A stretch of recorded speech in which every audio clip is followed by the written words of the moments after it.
जय Hind. Thank you very much. आपने हमें अपने शो में अपने विचार देने का मौका दिया है। दो चार चीज़ों से स्टार्ट करेंगे जैसे जैसे वो आई हैं। सबसे पहली बात, डॉक्टर फिजा साहब का बिल्कुल बढ़िया बयान है कि इतना पैसा हम किसी गोला बारूद या लड़ाई की चीज़ों के लिए खर्च नहीं करना चाहिए। ये आपका सजेशन, ये आपका ऑब्जर्वेशन बहुत बढ़िया है। हर कंट्री को ये ज़रूर देखना चाहिए, लेकिन साथ ही साथ मैं आपको बोलूँगा कि ये जो भी हथियारों पर पैसा खर्च रहे हैं उसमें ये डिक्लेयर्ड पॉलिसी रही है कि Pakistan is not our enemy, we have a better enemy. So हमें हमारे साइज के हिसाब से, हमारे एडवर्सरी के हिसाब से तैयार रहना पड़ता है। ये हमारी मजबूरी है। साथ ही साथ पाकिस्तान इसको सेलिब्रेट करना चाहिए कि यस, जिस भी दिन ज़रूरत पड़ेगी चाइना के खिलाफ, आप देखेंगे पाकिस्तान के साथ देने के लिए इंडिया खड़ा होगा। ये आप देखेंगे। जहाँ तक आपने एक अच्छी बात करी कि जुल्म और सितम बहुत हो रहे हैं, अगर दोनों डीजीएमओ साहब मिलकर एक सीज फायर डिक्लेयर करते हैं, अगर कोविड शील्ड हम आपके साथ शेयर करते हैं, और अगर इन्हीं को जुल्म सितम कहना चाहिए, तो भगवान करे इस तरह के जुल्म सितम और हो, और अच्छे हो, बढ़ चढ़ कर हो। आपने कहा कि 32 लाख लोगों को जाली तौर पर जेएनके में वो रजिस्टर कर दिया। कृपया कर वो रजिस्ट्रेशन की जो वेबसाइट है वो आपके यहाँ नीचे ज़रूर चलाइएगा। मैं भी अप्लाई कर देखूंगा, आप भी अप्लाई कर देखिएगा कि क्या उसमें कुछ कंट्रीब्यूशन हो भी पा रहा है क्या नहीं, क्योंकि इस तरह की अफवाहें उड़ाना आपका हक है, लेकिन सच्चाई ये है कि इस तरह का कुछ हो नहीं रहा। क्योंकि अगर हो रहा होता तो कम से कम मुझे जरूर पता होता। मैं आपको सिर्फ यही कह पाऊँ। कर्नल साहब, ये तो मुझे बड़ा दुख हुआ जान के कि आप लोग सच्चाई को ऐसे डिनाई कर देते हैं। आप लोग कह देते हैं कि अफवाह, रूमर उड़ा दी गई, पाकिस्तान ने झूठ बोल दिया। भाई हमें क्या जरूरत है झूठ बोलने की?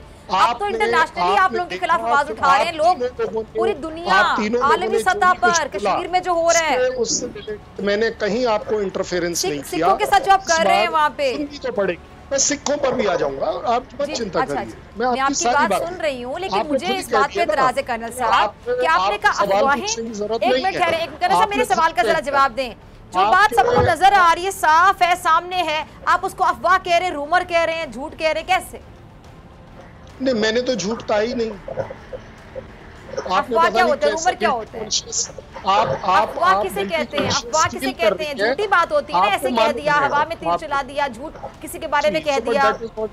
लॉट ऑफ डिफरेंस बिटवीन झूठ एंड अफवाह।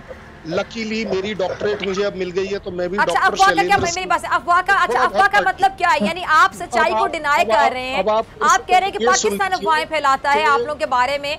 पूरी दुनिया इस टाइम पे भारत में जो माइनॉरिटी के साथ हो रहा है, पूरी दुनिया पर आवाज उठाने पर आ गई है। कहा, एक कर्नल फारूक साहब ने कहा कि ये ड्रामा पिछले 75 साल से चल रहा है कि हम हर जगह हर चीजें करते हैं। अगर उन 96,000 सोल्जर्स को छोड़ना तो ड्रामा था, क्या गलत कहा? कारगिल वॉर में आपके लोगों को छोड़ना ड्रामा था।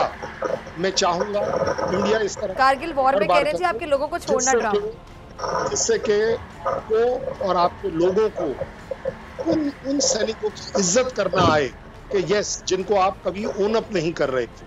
सो that is where the problem is. जहां तक आपने बोला कि पूरे वर्ल्ड में हमारा जो काम हम करते नहीं है, आपको वैसे बता दूं, ये रिकॉर्ड पर है, United nation peace keeping force का मैक्सिमम जत्था वो इंडियन आर्मी से जाता है। अगर आप फारूक साहब को नहीं पता होगा तो ये वो जरा चेक भी कर सकते हैं। आपने एक और अच्छी बात करी कि बांग्लादेश के परफॉर्मेंस किसकी दुनिया में किसकी peacekeeping performance. If you are a disciplined soldier, keep quiet. I don't interfere, you also better not interfere. learn how to debate. No, you said कि आप पूछ लें, मैंने इसलिए कहा है भाई, इसलिए कहा है।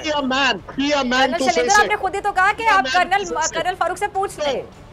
This is not the correct. I am asking you to check it. That's all. And if you start interfering like this, then you don't deserve to be on the show. ये डॉक्टर फिजा का show है, बात करने की आपको इजाजत है तो मुझे भी इजाजत है।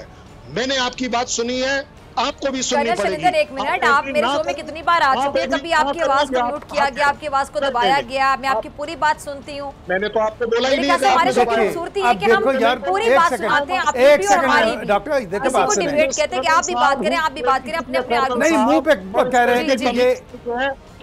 अच्छा, अब आपकी इजाजत से मैंने आपके कर्नल साहब एक मिनट, थोड़ा सा कर्नल साहब होश के नाखून ने, एक कर्नल साहब एक मिनट कूल डाउन। कर्नल साहब एक मिनट जरा तहम्मुल रखें, ठंडे हो जाएं। आप कह रहे हैं कि इनको मतलब तमीज़, आप किस तरह के अल्फाज बोल रहे हैं? प्लीज जरा ख्याल रखें। आपका बांग्लादेश से रिलेटेड आपके सामने एक बहुत बड़ा सरप्राइज है कि एक प्राइम मिनिस्टर वहां जा रहा है। इससे और ज्यादा मैं कुछ नहीं कह पाऊंगा। आपके बड़े अच्छे आपके जो बड़े अच्छे नेपाल से रिलेटेड कमेंट है, ये आपको भी पता है कि वहां एक वो हिंदू गवर्नमेंट है जिसका हमारे साथ 10,000 साल का नाता है। छोटे मोटे ऊंच नीच आना कोई बड़ी बात नहीं।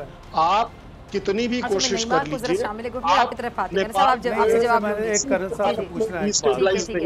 कर्नल फारूक आपसे कुछ पूछना चाह रहे हैं। साहब मुझे सिर्फ एक बात बता दीजिए कि आपने सारी चीजें जो इक्विपमेंट है ना, मेरी बात सुने। आपके बोलने के दौरान अगर मैं नहीं बोलता हूं तो आपको सीखना चाहिए, इतनी टॉलरेंस होनी चाहिए कि अगर मैं बहुत अच्छी तरह सीखता हूं भाई। नहीं, आपसे क्या सीखना है हमने? बात सुनो, आपसे क्या सीखना है हमने? पाकिस्तान का आर्मी रूल नहीं है। आपसे तो जो सीखना ये है कि फाउल लैंग्वेज सीख रहे हैं, और क्या सीखना? You are not the dictator, you are not the dictator here on the show. You are facing Indian army colonel. Learn to listen. I have to listen. Listen, my dear. बात सुने, मैंने कौन सी बात गलत बताई है वो बताएं। तो आप ये मत सोचिएगा कि आप साहब कहने लायक हो गए। आपको मालूम है कि आप एक डिबेट के अंदर जब दूसरे स्पीकर के बीच में बोलते हैं तो इसे बदतमीजी कहा जाता है। आप इसी पर तकरीर करते हैं, बदतमीजी किए जा रहे हो, उस वक्त से करके किए जा रहे हो। डिक्टेटरशिप की मैं आपको ये बताना चाह रहा हूँ, एक मिनट जब मेरे जो मैंने कहा था एक एक का जवाब करके मुझे डिनाई करना था। ये होता है डिबेट का तरीका। ये नहीं होता कि तकरीर शुरू कर दो, एक बात का जवाब नहीं दे सकते। आप तो एक सांस में बोले चले जा रहे हैं, आपको ये भी नहीं पता क्या बोल रहे हैं। बिल्कुल बिकॉज़ एक एक चीज का जवाब देते हैं, मैं चुप हूँ। I have to put him at his right place। इसको लग रहा है कि ये पाकिस्तान है और ये अपनी डिक्टेटरशिप में बोलता चला जाएगा। नहीं बोल पाएंगे आप मेरे से ज्यादा तेज नहीं। लोगों को सुनने दें, लोगों को पता चले। भाई एक एक बात का मेरी का जवाब करके मुझे गलत समझा। एक मिनट है, जो मैंने कहा है उसको एक एक करके गलत कहे। आप कहां से शुरू हुए? डॉक्टर फिजा इनको कहेंगे एक एक मैंने जो कहा गलत साबित कर उनके पास होगा जवाब तो देंगे ना। हां, सुनने की यहीं से पता चलता। सुनने दे, मैं खुद इसलिए खामोश हूं कि नाज़िम को सुनने दे कि ये है आपको बता दूं, हमारे में सुनाने की बहुत ज्यादा ताकत है। ये बात आप समझ लीजिए। आप वो जो 7 टाइम्स काउंट कर रहे हैं, ताकत होती सुनना। कर्नल साहब आपकी थोड़ी सलाह कर दूं। आप बात कर रहे हैं, आप उस बाइडेन का वो स्टेटमेंट नहीं पढ़ रहे। कर्नल साहब आपका माइक ऑफ करवा दो, फिर मैं आपसे रिक्वेस्ट करती हूँ। अगर आप बाकियों को नहीं बोलने देंगे, सोलो शो नहीं है आपके साथ। एक मिनट प्लीज, मुझे थोड़ा वक्त दें। Did I interfere? आपको पता है कि आपने क्या बोला है अभी? आप ये प्रोग्राम जरूर देखिएगा यूट्यूब पे। आपको पता नहीं कि आपने क्या बोला। जो मैंने पूछा उसके अलावा आपने सब बोला। जो मैंने सवाल पूछा उसके जवाब के अलावा आपने पता नहीं क्या कुछ बोल दिया। सिर्फ उस सवाल का जवाब नहीं दिया जो मैंने पूछा। मैंने तो आपको बताया है कि जवाब तो मैं आपने कोई जवाब नहीं दिया। आपने अपनी कहानी शुरू कर दी। आपने पाकिस्तानी जो ये एनालिस्ट है कर्नल फारूक, उन पे चढ़ाई शुरू कर दी और एक सांस में आप बोलते चले गए। और कुछ इतनी फनी बात है कि मैं अपनी हंसी कंट्रोल नहीं कर सकी। अगर आप मुझे सुनने के लिए अच्छा नहीं, मैं आपकी तरफ आना चाहती हूँ। चलिए फिर एक मिनट खामोश हो जाए कर्नल साहब, एक मिनट।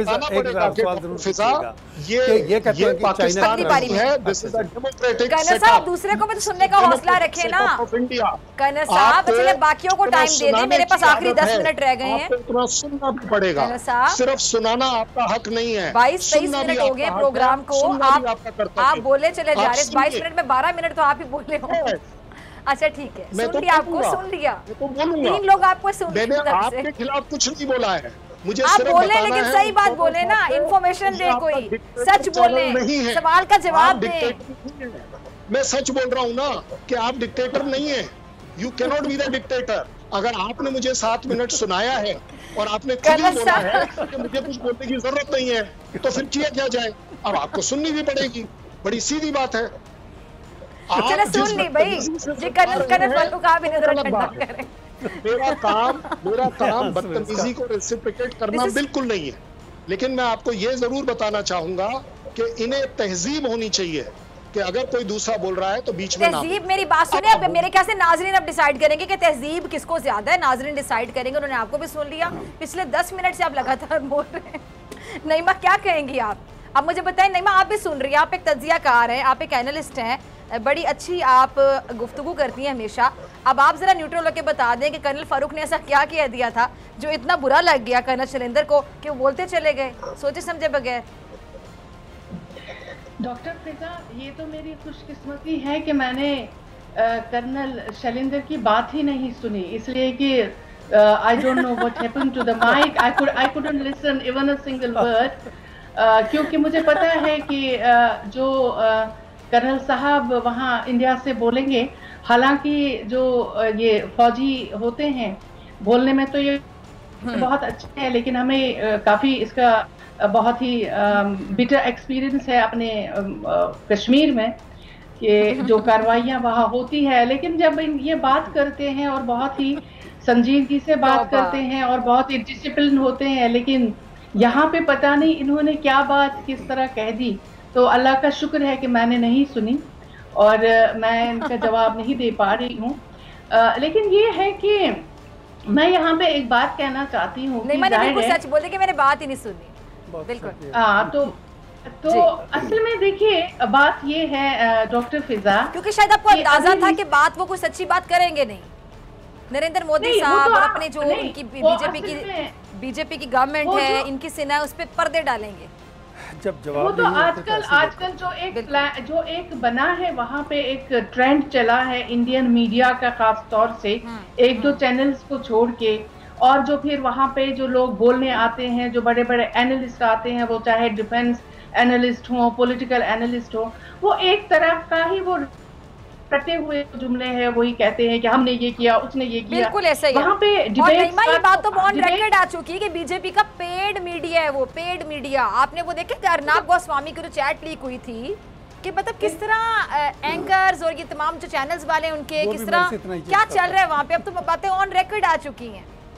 तो उसी को तो बोलते हैं, वहाँ पे तो इसका एक टर्म दिया गया है जो रवीश कुमार ने कश्मीर में किसी सहाफी को जाने की इजाजत नहीं होगी। अगर कभी भेजा भी जाएगा तो उन लोगों को भेजा जाएगा जो झूठ बोलेंगे, अपने कलम से झूठ लिखेंगे नरेंद्र मोदी के बारे में कि कश्मीर में सब अच्छा है। नहीं देखिए ना डॉक्टर फिजा, वहाँ पे इसको लैप मीडिया कहते हैं, गोदी मीडिया। जो कुछ आप बोलेंगे वहाँ पे, जो कुछ उनको कहा जा रहा है वो बोलेंगे। लेकिन सवाल ये है कि डिबेट्स का मकसद क्या होता है? डिबेट्स का मकसद ये होता है कि आप एक राय बनाते हैं, अवाम को बेदार करते हैं, उनको बताते हैं कि असल हकीकत क्या है, और अगर हमारे दरमियान कुछ प्रॉब्लम्स हैं उनको हम आइडेंटिफाई करते हैं, ताकि हमारे जो पॉलिटिशियंस होते हैं, जो हमारी लीडरशिप होती है, वो इस पे सोच विचार करें, इनको इन प्रॉब्लम्स को हल करने में मदद करें और दोनों मतलब मिलजुल के इन मसाइल को हल करें। लेकिन होता क्या है कि हम वो कर्नल शैलेंद्र जी, कर्नल दूसरे जो कर्नल खान साहब है आपके, ये फारूक साहब, उनको इल्ज़ाम देंगे, वो इनको इल्ज़ाम देंगे। तो इस तरह से हम कोई सर्विस नहीं करते हैं। मीडिया वाले जो होते हैं वो आईना होते हैं अपनी सोसाइटी का, उनको एक आईना दिखाना होता है अपने पॉलिटिकल जो लीडरशिप होती है, ताकि सही समत में मुल्क की जो डोमेस्टिक पॉलिसी है, खारजा पॉलिसी है, वो चले। लेकिन यहाँ तो हम उल्टा कर रहे हैं, हम तो इतना उनको प्रवोक करते हैं अपनी गवर्नमेंट्स को कि हमने तो उनको जंग के दहाने पे भी लाया। आपने देखा होगा कि इंडियन मीडिया में जो पुलवामा हो गया, पुलवामा के बाद मीडिया का ऐसा हाइप और ऐसा प्रोवोकेशन कि दोनों मुल्क जंग के दहाने पे पहुंच गए। तो ये आज का मीडिया बन गया है। इसीलिए मैं कह रही हूँ कि ऐसे लोग अगर इस तरह से डिबेट्स करने लगेंगे, इस तरह से चैनल्स पे आके बैठेंगे, तो मुझे नहीं लगता हम कोई सर्विस कर रहे हैं, हम कोई कंट्रीब्यूट कर रहे हैं। इससे तो हम कोशिश कर रहे हैं कि दोनों मुल्कों के बीच में जो हालात हैं वो ज़्यादा ख़राब हो और एक दूसरे के बीच में ज़्यादा तलखी पैदा हो। बल्कि हमें तो तारीफ करनी चाहिए कि अगर अभी रिसेंटली सीज़ फायर एग्रीमेंट हुआ इसके बाद अब कॉन्फ्लिक्ट रेजोल्यूशन होना चाहिए, उस पे बात करनी चाहिए कि दोनों मुल्क कैसे आगे चलेंगे, कहाँ पे उनको मिलना चाहिए, कहाँ किस तरह से इन मसाइल को हल करना चाहिए। बजाय इसके तो हम वही जो बीजेपी की एक सेट पॉलिसी है, एक सेट एजेंडा है कि आप प्रवोक कर लो, वोट हासिल कर लो, इधर से मारो, उधर से अकलियतों को खत्म करो, इस तरह की पॉलिसी जो है इस मुल्क बल्कि नईमा मैं ऐड करना चाहूंगी अफसोस के साथ कि वहाँ पे जितना माइनॉरिटीज पे जुल्म किया जाता है उतना इनका वोट बैंक बढ़ता है। मुझे समझ नहीं आती कि वहाँ पे किस माइंडसेट के लोग हैं जो माइनॉरिटीज पे जुल्म देख के बीजेपी माइनॉरिटीज ही नहीं, आपने देखा होगा कल वेस्ट बंगाल की चीफ मिनिस्टर ममता बनर्जी पे लोगों ने हमला किया और वो हॉस्पिटल में एडमिट है, उनकी टांग तोड़ी गई, इसलिए कि वहां पे जो इलेक्शन हो रहे हैं स्टेट इलेक्शन, अब इतना मतलब वायलेंस हो रहा है। अब आप उसी मुल्क को देखिए जहां पे इलेक्शंस आज तक हो रहे थे, इतना तशद्दुद नहीं होता था, इतनी जोर जबरदस्ती नहीं होती थी, इस तरह वोट हासिल करने की पॉलिसी नहीं चलाई जाती थी। लेकिन आज आप देख रहे हैं कि हम किस दहाने पे पहुंच गए हैं, न तो एक दूसरे के दोस्त बन सकते हैं एक दूसरे मुल्कों के, और न अंदर से लॉ एंड ऑर्डर को संभाल सकते हैं। सब्सक्राइब करें और बेल दबाएं ताकि कोई खबर रह न जाए।